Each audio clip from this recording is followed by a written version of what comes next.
fellow Taker Space Bandit here with another episode of World of Tanks, and today we are in the IS-7 map, Tundra, and we're going to have a Brawlfest. It is going to be a heck of a game, guys, so hold on to your seats, you're gonna enjoy this one. By the way, I'd like to give shout out to BK Flykit 99 from Clan on your 6, because he's gonna be lethal in this game, absolutely lethal.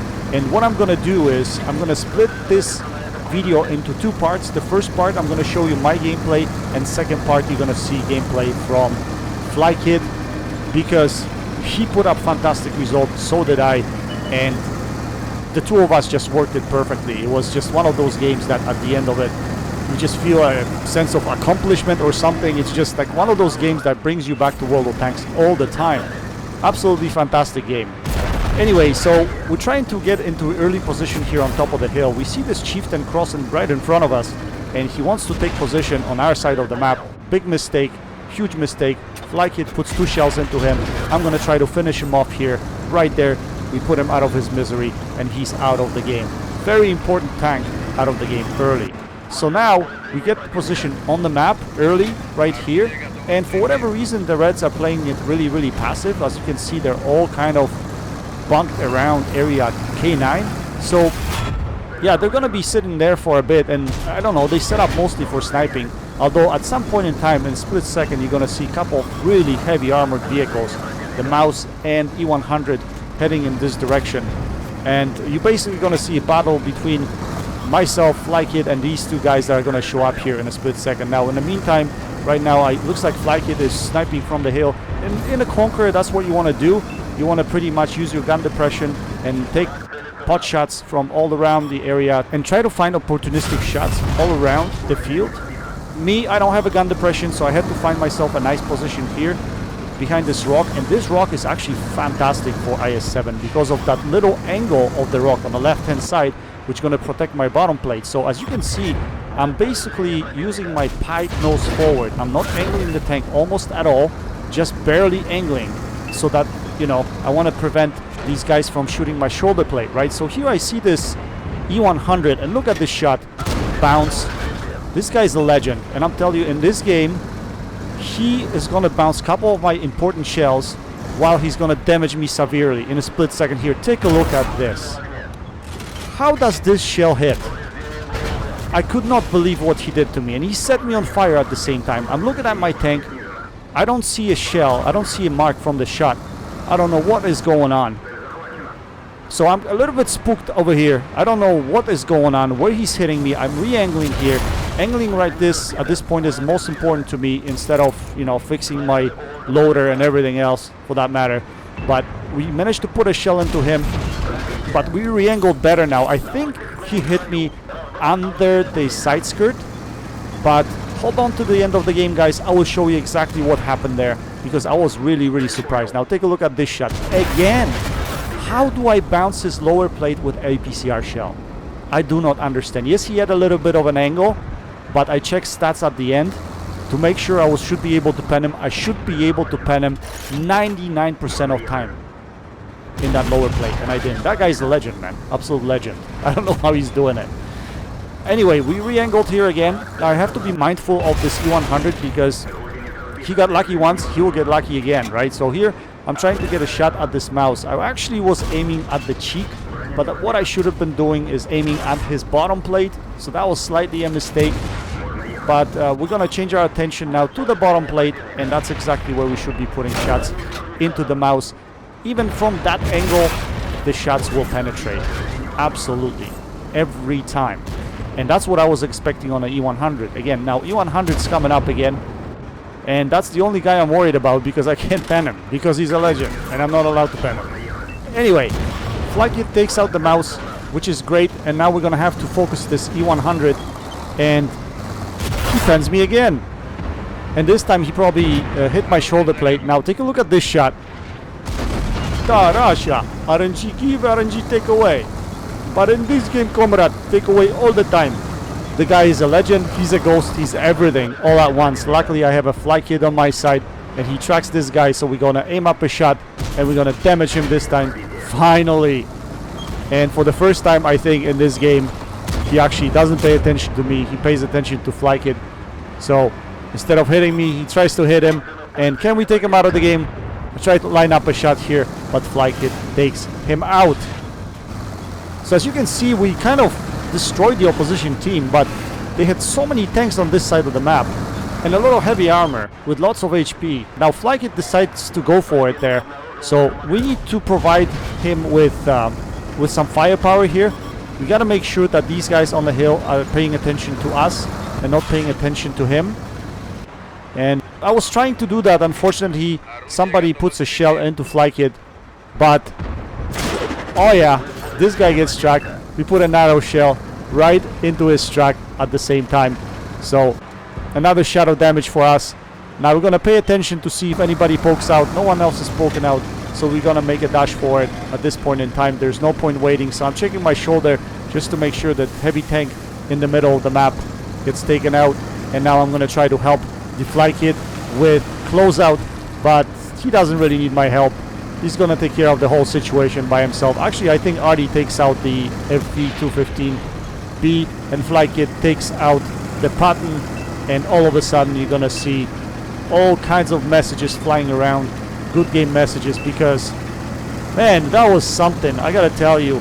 And all of my teammates played it really good, especially Flykit and myself. Like, I took all the fire from the opposition, trying to bounce as many shells as possible, and the other guys, including Flykit, were just putting shells into the opposition at the same time. So it was just perfectly played game. Here I loaded HE rounds to try to go through Artie, but I don't roll high enough, so Flykit's gonna get a kill on this guy. And now I'm gonna try to kill this second Artie, but unfortunately we don't manage to pen him. So with that, Flykit gets his top gun, and everybody pulls out the good game messages. Man, this was such a great game. I love games like this. I mean, it had so much drama in it. I got set on fire. I could have died if not for the firefighting skill. RNG again was totally not on my side. We managed to put up 5.5k damage. We blocked 5.2k damage. Only class 2 game, but that doesn't matter, guys. That doesn't matter. It was such a fantastic game. I mean, that gets me coming back to World of Tanks almost all the time, especially having teammates like this. And no matter that we ran over the opposing team, that area where we fought there was crazy. Crazy, because there was so much heavy armor on that side of the map. And as you can see here, Flykit in his Super Conqueror finishes on top with 1926 base XP, 6 kills at almost 5.2k damage. I finished second with only 1321 base XP at over 5.5k damage as well. And he sends me a message at the end of the game saying we did really good. But no, we did not do good. We did freaking great. So I send him a message back, just being a good sport. Anyway, let's take a look at the Flykit's perspective and see what happened in this game. How did he manage to get his damage? And how did he end up supporting me in this game? So from Conqueror's perspective, going into this area at the hill, which is E9 area, is really good, because you can actually utilize your gun depression from that location, that position up there, and you can get shots across the map from pretty much any location when you're on top of the hill. So I had game in my Super Conqueror on this map before, and I did, I don't know, over 6k damage from the same position.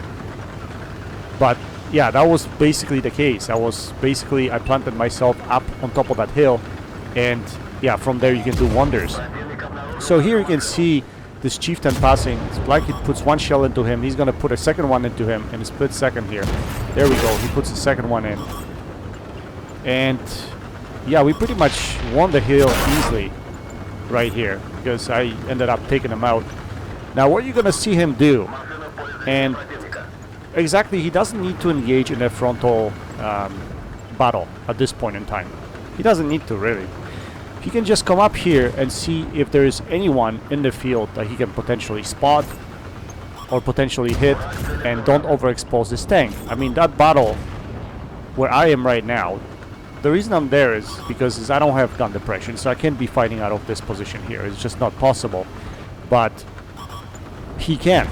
So there's no point for him going there, and as long as we hold that position there, he doesn't need to be there when you think about it.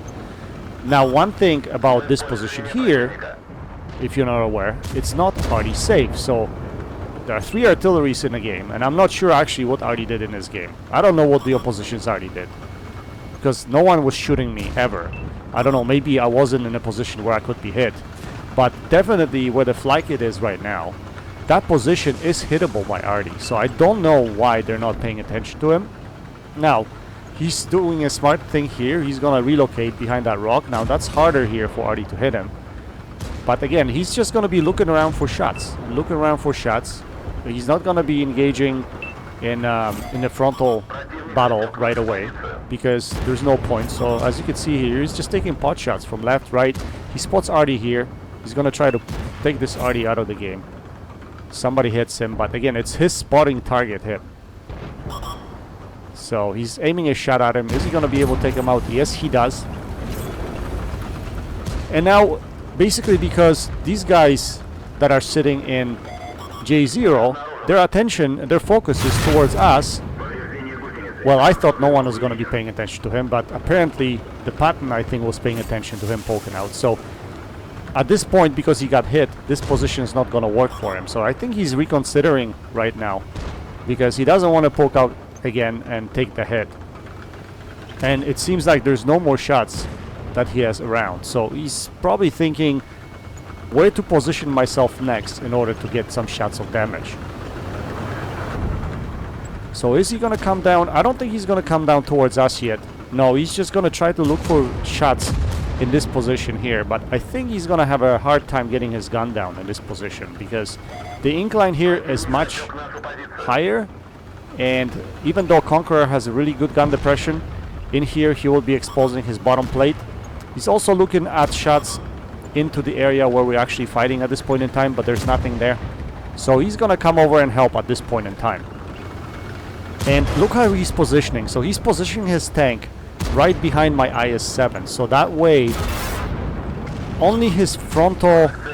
When you look at his front plate, it's at such an angle that if these guys are trying to hit him, they should be able to bounce shells. Like, his front wheel is not visible. That's the main thing here. When you're positioning behind a tank like IS-7, and that combination actually works really well, because Super Conqueror is pretty tall tank and IS-7 is pretty small.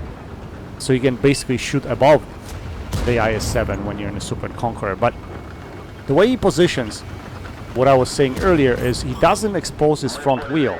So even hitting him in the lower plate, the way he's sitting right now, those shots will be really hard to pen at that angle. So it's all about micro positioning, guys, when you're playing in the heavy tank. And he's bailed me out because, like I said, I was in a situation where, I don't know, my RNG wasn't on my side, and yeah, my shots were either not hitting or bouncing. So yeah, it's good to have teammates like that. So what he's gonna do is he's gonna focus on this E100. Now it looks like E100 is going after him here, but look at how he moves this tank. See how he moved this tank? That little movement caused E100 to bounce his shell, and here Flykit takes him out of the game. And at this point here, I think he's gonna decide to go forward. Yes, does he or not? Yes, he does right now. So he decides to go forward. So at this point, this is where I was saying that we need to protect him, because we don't want him to take any hits. So I was paying attention to Patton, making sure that Patton doesn't come out and shoot at him. But I think 215B is gonna put a shell into him, because from that angle, from that incline where 215B is at, he can pen the front plate of a Super Conqueror easy. Because he has higher ground, the penetration angle from that position is much larger than when shooting it directly from the front. So he's gonna approach this cautious. He wants to get his damage here, I think. So he's gonna try to push it. He still can take a hit easy. Probably not 2 hits, but he can still take a hit if he needs to. So 215B is not coming out, so he's gonna probably push this Patton right now. Yes, he is. And look how he's driving up towards the hill, because he wants to minimize the impact of 215B hitting him. So he's angling his tank really, really good. But Artie takes out the 215B, he takes out the Patton, and here the good game messages are gonna start flying. It's just pleasure playing with guys like this. I mean, not very often when I play World of Tanks, I run into players like this, especially that work with you. So yeah, I was really appreciative of this. This was very, very good game, even though it wasn't nothing spectacular from damage perspective or anything like that. But between the two of us, we managed to put up over 10k damage. So we basically carried this game. And the way things turned out at the end, that he actually managed to get his top gun. Yeah, it was fantastic. So big shout outs again to PK Flykit 99. Played it really well in his Super Kong.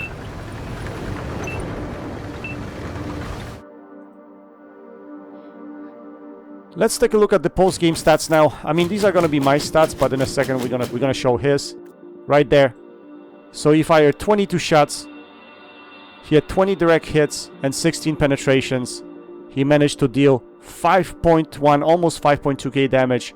He had 3,000 assisted damage, which included tracking shots and spotting damage. He finished with Top Gun 6 kills, 1926 base XP. Really, really good game for the Super Kong. I mean, not like extremely high damage, but the way we worked together, the way we carried the team, even though it was a blowout, we were against so many heavy tanks, and Great Britain and Russia took care of the Germany. Yes, we did.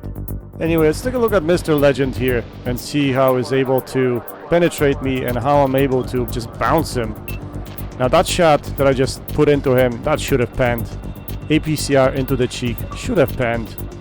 No question about it. I don't know how it doesn't. This game is strange lately, but it didn't pan. Now, take a look at this. I'm angling pretty good here. My angling is really, really good. He doesn't have really any shot here, yet he does thread it through underneath my skirt. And you'll see it here. There we go. He puts it right underneath the skirt from that angle. It's a very tough shot to hit, yet he hits it, so I gotta give him credit. That was a really good shot, although RNG was definitely on his side, because that turret cheek shot should have went in. Now let's take a look at this shot. We go for his lower plate, and what's gonna happen here? Bounce. We bounce APCR round of his lower plate. Anyway guys, I hope you enjoyed this video. It was a Brawlfest here on Tundra, and basically I tried to show you micro positioning. Also showed you video from Flykit to show you how to work together, shorter tank and a taller tank, how to protect and micro position your tank behind one another. I hope you enjoyed this video. Go check out Guy72 and Got a Dinghy. That's it for today. Until next time, happy tanking, Space Bandit, checking out.